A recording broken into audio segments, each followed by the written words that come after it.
My name is Emily. I am 22 years old, and this is the story of the night my own mother turned my life into her idea of a joke. It started with a road trip that was supposed to be family bonding. Instead, it became the moment everything between us snapped. We had crossed the state line hours earlier when we pulled into a lonely gas station off the highway. The sky was already sliding into dark, and I remember thinking I just needed to survive this trip, smile through the comments, and get back to campus. My mom killed the engine, turned around in her seat, and smiled at me in that fake, sugary way she used whenever she was about to say something awful. "Let's see if she can come back," she laughed. My brother laughed with her. They all laughed. And then, they drove away. One second, I was grabbing my backpack from the back seat. The next, their taillights were shrinking into the distance while my feet stayed glued to the concrete. My mom thought it was funny to leave me stranded in another state. I did not even hear my own scream at first. It was swallowed by the roar of passing trucks and the buzzing fluorescent lights overhead. A few hours later, their faces would go pale when the police showed up at their door. By then, I had made a decision that would change our family forever. If you have ever felt like the punchline in your own family, stay till the end to see exactly how I turned their joke into the worst mistake of their lives, and make sure you hit subscribe so you do not miss what came next. A few hours before that knock on their door, it was just another car ride where I was the designated joke. I was crammed into the back seat of my mom's SUV, knees pulled up under my backpack, while she and my older brother traded stories about me like I was some embarrassing highlight reel. Every few miles, there was a new memory. The time I froze in front of the entire marching band. The time I dropped the cake at my cousin's graduation party. The time I cried because my science project got only second place and apparently ruined a family photo. "She always falls apart when things get a little hard," my mom said lightly, hands steady on the steering wheel. "Guess we will see if she can survive one night without having a meltdown," my brother replied. They both laughed. I stared out the window, counting the highway signs for each new state line we passed, pretending my reflection was someone braver than I felt. This trip was supposed to be a simple birthday reunion at my old high school. Drive a few hours, smile at people who barely remembered me, and drive back. I had almost said no. The only reason I agreed was because my mom dangled money and family time like bait. Tuition was tight. Saying no felt impossible. When we finally pulled off the interstate, the air outside looked different. The license plates, the billboards, even the shape of the trees reminded me I was not just a few neighborhoods away. I was in another state, somewhere I did not know, in a car with people who still treated me like I was 12. "Bathroom break," my mom announced as she turned into the gas station. The place was almost empty, just a lone clerk inside, and a couple of long-haul trucks humming on the other side of the lot. She parked by the pumps and twisted in her seat toward me with that too sweet smile. "You take forever," she said. "Grab whatever you need. We will wait right here." I opened the door, the hot air slamming into my face as I stepped onto the concrete. I slung my backpack onto one shoulder and started toward the convenience store. Something in my chest tugged. That familiar voice whispered, "You should not trust this. You know better." Halfway to the door, I heard my brother laugh, low and cruel. "You know what would be hilarious?" he said. "What if we left her here and saw if she could figure it out? She thinks she is so independent now. Let's see if she can come back," my mom answered, echoing the line she would later brag about as if it were clever. I stopped. I turned. My mother was still smiling, one hand on the gear shift. "You are not serious," I said. "Relax," she sang back. "Take it as a little test. You want to be an adult. Prove it." The engine roared to life. Tires scraped the gravel. The SUV rolled forward, slow at first, like they were bluffing. I stood there, one hand stretched out, waiting for them to stop, to shout, "Just kidding," to open the door and let me climb back in. They did not. The car picked up speed. Their laughter spilled out the open windows and then snapped shut as my mom rolled them up. The SUV pulled out of the lot and merged back onto the highway like I was nothing more than a forgotten receipt. For a few seconds, I could not move. The air felt too thick, my vision too sharp. The gas station signs, the flickering open in the window, the rows of fuel pumps, all of it blurred around the one fact that hit me harder than anything they had ever said. They really left me, in another state, on purpose. My phone was at 30%. No charger. No nearby bus stop. No one waiting for me down the road. Just a college senior standing alone under humming lights, realizing that her own family had decided her safety was a punchline. My first instinct was exactly what they expected. Panic. Tears. That familiar helpless spiral. I felt it rising, the lump in my throat, the sting in my eyes. But then something colder slid in underneath the fear, like ice settling at the bottom of a glass. If they wanted to test me, they were about to find out what I could really do. What would you do if the people who were supposed to protect you treated your life like a party game? The first thing I did was force myself to breathe. In, out. I could not think clearly if I let them win inside my head before I even moved my feet. Inside the gas station, the fluorescent lights buzzed overhead and the air smelled like old coffee and floor cleaner. A middle-aged woman behind the counter glanced up from her magazine when I walked in, taking in my backpack, my shaking hands, the way I was scanning the parking lot like I had just watched my whole life drive away. "You look like you have had a day," she said gently. "Something like that," I managed. "Do you have somewhere I can sit for a minute?" She nodded toward a tiny seating area near the coolers, 2 plastic chairs and a small table. I dropped into one of them, fingers wrapped so tight around my phone that my knuckles hurt. On the lock screen, my mom's last text from earlier glowed up at me. "Remember to smile tonight." The irony made my stomach twist. I could call her. I could call my brother. I could beg them to come back. Prove every word they had ever said about me needing them. Instead, I opened the map app. The reunion was still hours away, in a town on the other side of the state. Home was even farther. The small blue dot that was me blinked stubbornly in the middle of nowhere. The woman from the counter left her post and walked over, wiping her hands on a towel. "My name is Karen," she said. "That car that just tore out of here, is that who you came with?" Her words knocked the air out of me. My eyes burned, but I held her gaze.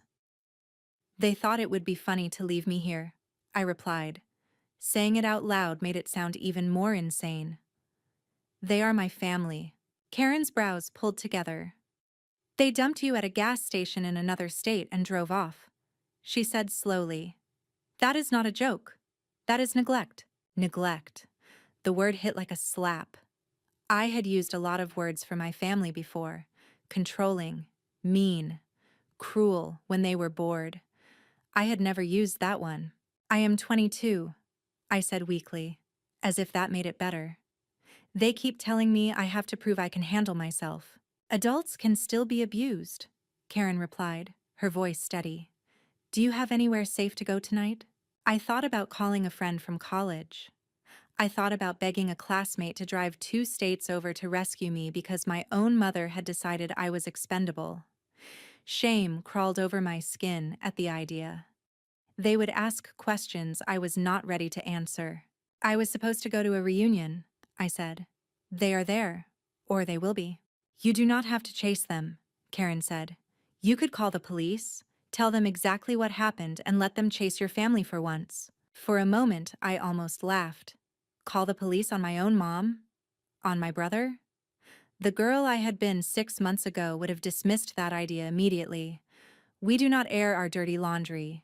We do not make scenes. We do not make trouble. But then I pictured my mom's face when she spun that steering wheel. The cheap thrill in her eyes. The way my brother's laugh had bounced off the glass as if he were watching a prank video instead of real life. They counted on me to keep their secrets, to swallow the hurt quietly, to keep coming back no matter how many times they pushed me away. What would I even say? I asked, more to myself than to Karen. "You tell them the truth," she said simply. That you were left here on purpose with no way to get home. That you do not feel safe with them. They can decide what to do next. Something shifted inside me. This was not about tattling. It was about finally letting someone bigger than our messed up little triangle see what was actually happening. Is there a station nearby? I asked. Karen nodded. About 10 minutes down the road. My friend Jack works at the auto shop next door. He is trustworthy. I can ask him to drive you there. The old version of me would have hesitated, worried about being a burden, worried about making a fuss. This version of me was standing in a gas station in another state because my mom wanted to see if I would still crawl back. Okay, I said, feeling my voice harden. Call Jack. While she dialed, I opened my messages and scrolled to my mom's contact. My thumb hovered over the call button. Instead, I tapped block caller and watched her number slide off my screen. If she wanted to see whether I could come back, she was about to find out what it looked like when I chose not to. Jack arrived in a faded pickup truck that rattled slightly when he cut the engine. He stepped out, wiping his hands on a shop rag, grease still smudged along his wrists. Karen met him halfway across the lot, gesturing toward me like I was something fragile but important. "This is the girl I called about," she said. "Her family left her here." Jack's eyes widened just enough to betray his shock before he covered it with a calm nod. "You all right?" he asked me. I swallowed, shoulders squared. "Not really," I said. "But I will be." He nodded again, like that was the answer he had hoped for. "The sheriff's office is a 10-minute drive. Hop in. We will get you somewhere safer than this parking lot." I climbed into the passenger seat, clutching my backpack like a life jacket. The ride felt both too short and too long. The highway lights streaked by, and every mile we drove away from the gas station felt like another inch I gained back from my mother. Jack did not push me to talk, but when I started, he listened. "They said it was just a joke," I told him, "that I needed to prove I could handle myself." They laughed when they pulled away. "Some people confuse cruelty for humor," he said quietly. "That is on them, not you." "It is not the first time," I added. "It is just the first time they crossed a state line while doing it." By the time we pulled into the small brick building with the sheriff's star over the door, my story was spilling out in fragments. The dispatcher at the front desk took one look at my red-rimmed eyes and trembling hands and waved us back to a small interview room. The deputy who sat across from me introduced himself, then pushed a bottle of water across the table. "Just start from the beginning," he said. "Tell me what happened, and do not leave anything out." So I did. I told him about the jokes that were never really jokes, about the way my mom used my worst moments as party stories, about my brother's constant need to one-up me, and about the way today had gone from tense to terrifying in a matter of seconds. I told him about the gas station in the other state, about hearing them plan to leave, about watching the SUV pull away, about the 30% battery and the absence of any plan that did not involve begging them to come back. "And do you believe they intended to return at any point?" he asked. I thought about the way my mom had grinned at me, about the way my brother had leaned forward in his seat like he was about to watch fireworks. My jaw tightened. "No," I said. "They wanted to see what would happen. They think nothing bad ever really happens to us, because it never happens to them." The deputy gave a slow nod and scribbled notes on his pad. "You did the right thing by coming here," he said. "Leaving an adult in a vulnerable situation hundreds of miles from home without transportation or a way to get back is serious, especially when it is family." Karen, who had insisted on sitting in the corner of the room, chimed in. "She did not even have a charger. If anything had happened to her out there, we take this kind of thing seriously." The deputy cut in. "We are going to call the department that covers the gas station, get the security footage, and file an incident report." "Where does your mother live, Emily?" I gave him the address. It felt surreal, spelling out the street where I had once ridden my bike and scraped my knees, knowing this time the path there would be traced by patrol cars instead of family minivans. "We will also contact the local police near your home," he continued. They will perform a welfare check and speak with your family. Given the circumstances, they will likely head to wherever they are tonight first, then home, if needed. My pulse jumped. You mean they will go to the reunion? To the school? He checked the details in my story again, then nodded. If that is where they are, yes. It is the best place to make contact quickly. Right now, we are operating under the assumption that you are a missing person, because as far as your family knows, you vanished from that gas station. We need to make it very clear that abandoning you was not just a harmless prank. The words missing person sent a strange chill through me. For a moment, I imagined my mom's face when officers showed up, asking where I was. I pictured the panic in her eyes, the way the color would drain from her cheeks, the way my brother would stammer, trying to spin the story into something less ugly than the truth. They had always loved being the center of attention. I wondered how it would feel for them when the spotlight finally turned on what they had actually done. Where will I stay tonight? I asked quietly.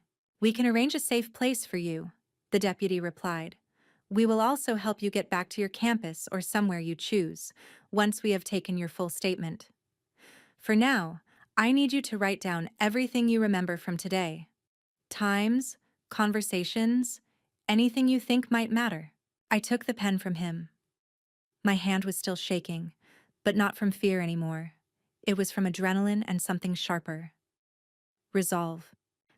As I wrote, each detail felt like a brick in a wall I was finally building between me and the people who had spent years tearing me down. The time we left the house, the jokes in the car, the exact words my mom used, the way my brother laughed, the moment the SUV rolled away. This is not about revenge, I told myself under my breath. This is about the truth. But deep down, I knew both could be true. By the time I set the pen down, the outline of what came next had formed in my mind. I did not have to scream, or chase their car, or beg them to come back. I just had to let the reality of what they did echo through a place they cared about more than me. Their reputation. Let them explain to the police why their daughter was sitting in a sheriff's office in another state while they danced at a party and told everyone we were a happy family. By the time I finished writing, my wrist ached, and the clock on the wall had crept past midnight. The deputy stepped out with my statement to make some calls, leaving me alone in the small room with my thoughts. I stared at the blank space at the bottom of the page where my signature sat, neat and final. Somewhere, my mom still believed this was just a wild story she would retell at holidays.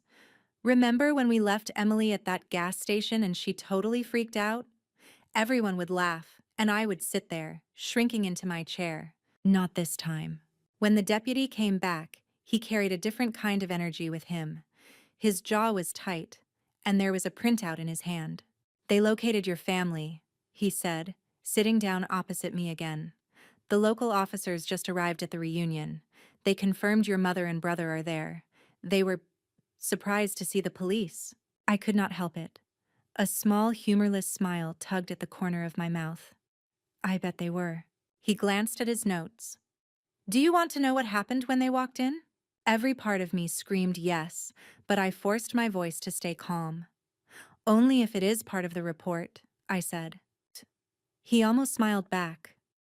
They documented the interaction so I can summarize. He looked down at the page. The officers entered the school gym, approached your mother, and asked if she knew where you were. She told them you had stepped out for a moment and that you were probably on your way. When they informed her you had filed a report from another state and were currently listed as missing, witnesses say she went pale. Your brother tried to interrupt, insisting it was all a harmless prank. I closed my eyes for a second, picturing it. The balloons, the music, the clusters of former classmates in their best outfits. And then officers stepping into the middle of all that shine, asking about the daughter they had left behind like she was luggage. Did they admit to leaving me? I asked. The deputy nodded slowly. At first, they tried to frame it as a misunderstanding. But when the officers mentioned the gas station security footage, your mom admitted they drove away on purpose. She said you were an adult, and she thought you would figure it out and meet them there. A familiar mix of anger and disbelief bubbled in my chest. I had heard that line so many times. She would throw me into the deep end, then act shocked when I struggled to swim. What did the officers say? I pressed. They explained that intentionally leaving someone stranded in another state, hours from home, can be considered endangerment, he replied. They told her that if something had happened to you, she could be facing criminal charges. They also informed her that, as of right now, the incident is on record and will be reviewed by the prosecutor's office. For a moment, the room felt very quiet. I imagined my mom hearing the word charges and realizing the punchline had finally landed on her. They asked your brother why he did not call you to check on you after you did not show up, the deputy added. He said he assumed you had gotten a ride or that you were being dramatic. When they asked why neither of them attempted to return to the gas station after several hours, he did not have an answer. A part of me wanted to cry for the girl I used to be, the one who would have accepted any half-hearted apology for this kind of treatment because she was desperate to keep the peace. Another part of me felt something like justice for the first time. So what now? I asked. Now, he said. We make sure you are safe, and we let them sit with what they have done. The officers told them you are in our care and not to attempt to contact you directly tonight. They can communicate through legal channels once the investigation moves forward. I let out a breath I had not realized I was holding. My phone buzzed where it sat on the table, face down. When I flipped it over, I saw a string of missed calls from an unknown number and one voicemail. I did not have to listen to guess who it was. Can they get in trouble for calling me? I asked. If they try to threaten or pressure you, keep the messages, he replied. For now, you do not have to respond to anything. We can also help you get a protective order if things escalate. Karen, who had stayed just outside the door, peeked in when she heard the conversation lull. Do you want to come back to my place tonight? She asked softly. I have a guest room. The deputy said it is okay as long as you are comfortable with it. The idea of going back to a stranger's house should have scared me. Instead, I felt strangely safe with the thought of being anywhere my family was not. I nodded. Yes, I said. I do not want them to know exactly where I am. On the ride to Karen's small house, the events of the night replayed in my head like scenes from a movie I could not quite believe I was starring in. My mom's grin at the gas station, the taste of panic in the back of my throat, the steady scratch of my pen across the deputy's form, the image of officers stepping into the reunion, cutting through the fake smiles and polite conversations with three simple words. Where is Emily? I pressed my forehead against the cool window and whispered to myself. They wanted to see if I could come back. Fine. Now they can see what it feels like when I choose to walk away. In the glow of the streetlights, another thought surfaced, sharp and clear. This story was no longer just about what they did to me. It was about what I was going to do with it. I was done being their silent punchline. If they cared more about their reputation than my safety, then that was exactly where they were going to feel this. And this was only the beginning. I did not sleep much at Karen's house. Her guest room was small but clean, with a quilt that smelled faintly of laundry detergent and lavender. She left the door cracked open in case I needed anything, a simple gesture that felt more protective than most things my own family had done in years. I lay on my back staring at the ceiling, my phone on the pillow beside me. More missed calls, more texts from unknown numbers. One voicemail transcribed on the screen. We need to talk. Call me back right now. No apology. No, are you safe? Just urgency because, for once, they were not in control. I put the phone on airplane mode and stared into the dark. Somewhere, my mom was spinning a story, trying to make herself the victim. The misunderstood parent, the overdramatic daughter, the police who overreacted. I knew her well enough to predict every line. What she had never prepared for was this: the moment I stopped backing her version of events. By the time the sun bled through the curtains, my stomach was tight with a different kind of nervousness. Not fear, anticipation. The deputy was coming back to take me to the campus town while the other department finished their interviews with my family. There would be follow-up, paperwork, maybe court. It all sounded terrifying and exhausting. It also sounded final. At the station later that morning, the deputy handed me a disposable cup of coffee and a folder. "Emily," he said, "I want you to understand what happens now. The other department submitted their preliminary report.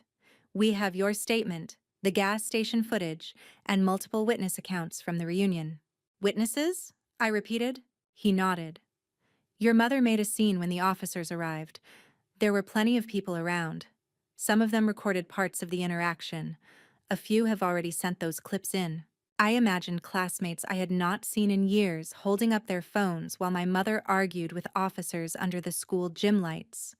Her hair sprayed into place, makeup perfect, voice pitching higher as she realized she could not charm her way out of this one. "Based on what we have," he continued, "this could go beyond a simple welfare check. The prosecutor may consider charges related to endangerment or reckless conduct. I cannot promise anything, but I can tell you this is being taken seriously." A part of me flinched at the word charges. This was still my mom. This was still my brother. We had shared holidays, movie nights, inside jokes. They had also left me by the side of the road like forgotten trash. Both things were true. "What if I do not want them in my life anymore?" I asked quietly. "Does that matter?" "It matters a lot," he said. "You are an adult. You get to decide the level of contact you are comfortable with. We can connect you with resources if you choose to set legal boundaries, protective orders, no contact agreements, counseling referrals. But whatever happens, your safety comes first." For the first time, I let myself picture a future that did not include hearing my mother's voice every week. No more constructive criticism disguised as concern. No more being dragged to events to play the role of the awkward, lesser child. No more laughing along when the joke was always me. It felt like grief and relief twisted together. On the drive toward campus, my phone buzzed again when I switched airplane mode off. This time, one of the numbers left a text that made my jaw clench so hard it hurt. "You have gone too far, Emily." "The police? Really? You are making us look insane. Call me back and fix this." No signature. I did not need one. That was my brother's style. No apology, just blame. Without thinking too hard, I opened my camera roll and took a picture of the station parking lot from the back seat of the cruiser, the date and time stamped clearly at the top. Then I screenshotted the text and saved both in a new album labeled Evidence. If they were going to turn this into a story about how ungrateful I was going to make sure I had my own version ready. Not a screaming match, not a dramatic phone call, something colder and more precise. By the time we reached the campus town, the deputy had already arranged a short-term housing option for me through student services. They met us at the station, faces tight with concern when they heard the outline of what had happened. "We will get you into a temporary room," one of the coordinators said. "No one outside this office will know where you are unless you want them to. And if your family shows up on campus, security will be notified." I signed the papers they put in front of me. As I wrote my name for the 5th time that day, a strange thought settled in. Every signature was one more step away from the version of me my mom thought she owned. A few days later, the fallout truly began. It started with a link one of my old classmates sent me. No message, just a URL and a shocked face emoji. When I tapped it, a grainy video opened, filmed vertically in the middle of the gym. The caption read, "When your funny mom gets called out by the cops at the reunion." There she was, my mother in her best dress, arguing with 2 officers while music thumped in the background and people pretended not to stare. My brother hovered beside her, eyes darting around the room, clearly aware of the phones aimed at them. "You cannot be serious," my mom said in the clip, voice brittle. "She is an adult. She is fine. We just left her there for a little while." The officer's reply was muffled, but the words stranded, "another state," and "neglect" were clear enough to make the room around them go still. The video cut to my brother insisting it was all a joke, that I was extra sensitive, that I always made things bigger than they really were. The comments below the video were a mix of disbelief and disgust. Who leaves their kid in another state as a joke? This is why some of us go no contact. Imagine defending this on camera. The views climbed faster than I could scroll. For years, my mom had controlled the narrative. She told the stories. She edited the details. She decided which parts of me were funny and which were pathetic. Now, strangers were watching her defend abandoning her daughter to two officers in front of a room full of people. And they were not laughing with her. That was the moment I realized my revenge was not going to be a single dramatic act. It was going to be a slow, relentless refusal to play my old role in her script ever again. The prosecutor's office reached out a week later. They wanted to schedule a virtual meeting to go over the case and discuss my options. My heart hammered as I dialed in, but I listened carefully, asked questions, took notes. Pressing formal charges is your choice, the attorney said. We can move forward with or without your cooperation based on the evidence, but your statement carries weight. So does your preference regarding sentencing, if it comes to that. I stared at my reflection in the little video window, light from my laptop washing my face in blue. This was not the shaky girl standing in a gas station anymore. This was the version of me they had accidentally created when they decided to see if I could survive without them. I want it on record, I said slowly, that what they did was not a joke. I want there to be consequences, but I do not want to spend the rest of my life in court with them. We can explore alternatives, the attorney replied. Diversion programs, mandated counseling, community service, but the incident will stay on record either way. That was enough for me. They wanted a game. They got a file they could not erase. Weeks turned into months. The video from the reunion kept circulating in different corners of the internet, resurfacing every time someone posted about toxic families or gaslighting. I did not share it. I did not need to. All I did was live my life. I focused on my classes. I got a campus job. I started going to therapy and learning how to separate my own voice from my mother's. I blocked their numbers, their emails, their surprise friend requests from fake accounts. But I also started writing. At first, it was just for me, little diary entries about what had happened, about the way it felt to be abandoned and then found by strangers who treated me better than my family ever had. Then one day, in a late-night haze, I opened a blank document and wrote at the top, Mom thought it would be funny to leave me stranded in another state. Let's see if she can... I wrote the story from beginning to end. Every detail, every emotion, every moment I almost gave in and called them back. I did not use their real names. I did not need to. The truth was enough. When I was done, I stared at the document for a long time. Posting it meant letting the world see the ugliest parts of my life. It also meant taking back every moment they had turned me into a punchline at parties, every time they had laughed about my pain. In the end, I hit upload, and that was how the story you are hearing right now began. By the time my story started gaining traction online, the legal part of everything was already in motion.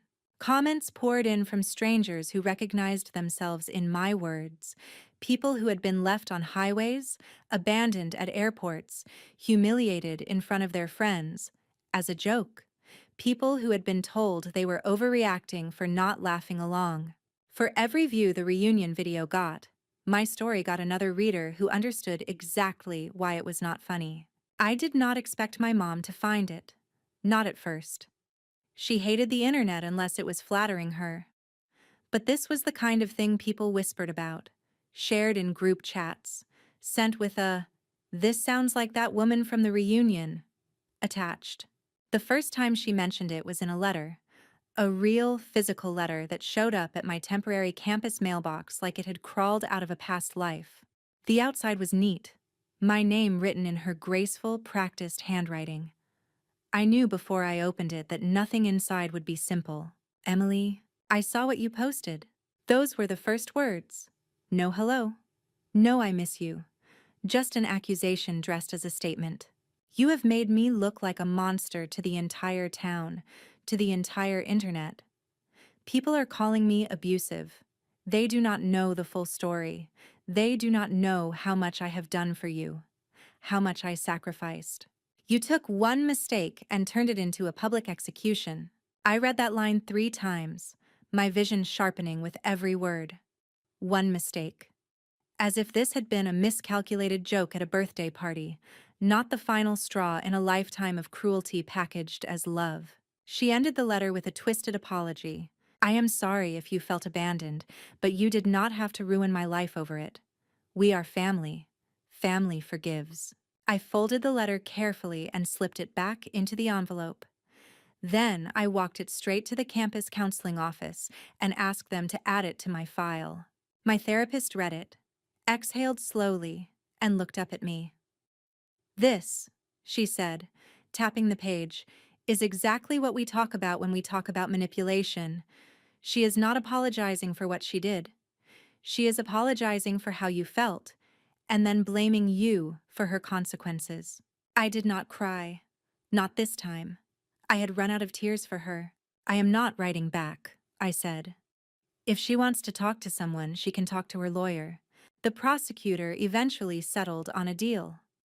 My mother would attend mandatory counseling and a family accountability program, complete a set number of community service hours, and accept a formal record of the incident.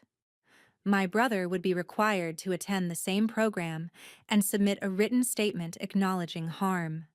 If they complied, the more serious charges would not go to trial. If they did not, everything could be reopened. I agreed to the terms, not for them, but for me. I did not want this to become my full-time job. I wanted closure, not a courtroom. The real revenge did not come from paperwork, though.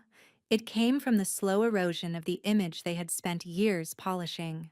Their friends started asking questions. The parents who used to laugh along with my mom at barbecues stopped inviting her. My brother's co-workers saw the video and the think pieces that followed. The casual cruelty he had always passed off as just joking suddenly looked a lot uglier when everyone knew what he had done. I heard all of this secondhand, from people who reached out with some version of the same message. I did not realize it was that bad. I am sorry I laughed with them. Funny thing about reputations, they shatter quietly and then all at once. Months later, I agreed to one final meeting, not because I wanted reconciliation, but because I wanted to look them in the eyes and say the words I should have said years ago. The room was neutral and bland, a mediation office with soft chairs and a box of tissues in the middle of the table like a centerpiece. The facilitator sat between us. My mom on one side, my brother beside her. Me, alone, on the other. She looked smaller than I remembered. Or maybe it was just that I was finally seeing her without the filter of guilt and obligation. My brother's shoulders were hunched, his usual cocky smirk nowhere to be found. Emily, my mom began, voice trembling, we never meant to hurt you like this. It was a terrible mistake. We thought you would be okay. Stop, I said quietly. You did not just make a mistake. You made a choice. You chose to leave me in another state and call it a game. You chose to laugh while I stood there begging you not to go. You chose to lie to the police when they asked where I was. She flinched. I was scared, she insisted. They made it sound so serious. I panicked. You panicked when there were consequences, I corrected. Not when you turned the key and drove away from your daughter. My brother finally spoke, voice rough. Look, I know we took it too far. I am sorry, okay? We just wanted to see how you would handle it. You have always acted like we never let you be independent. You were trying to break me, I cut in. And when I did not break the way you expected, you were shocked that anyone cared. Silence sat heavy between us. The facilitator glanced at me, then at them, then back again. Emily, she said gently, what do you need them to understand today? I thought about all the years I had spent twisting myself into a shape that fit their idea of a daughter. The jokes I had laughed at, the apologies I had given for things that were never my fault, the way I had begged for their approval like it was oxygen. I need you to understand, I said slowly, looking directly at my mother, that I am done. Her eyes widened. Done with what? With this, I replied. With being your punchline. With letting you dress abuse up as family humor. With pretending that what you did to me that night was anything but cruel. I reported you because I did not feel safe. I told my story because I am not going to hide your choices anymore. Her lower lip trembled. A year ago, that might have broken me. Now I recognized it for what it was. Another performance. We are your family, she whispered. You cannot just walk away from your family.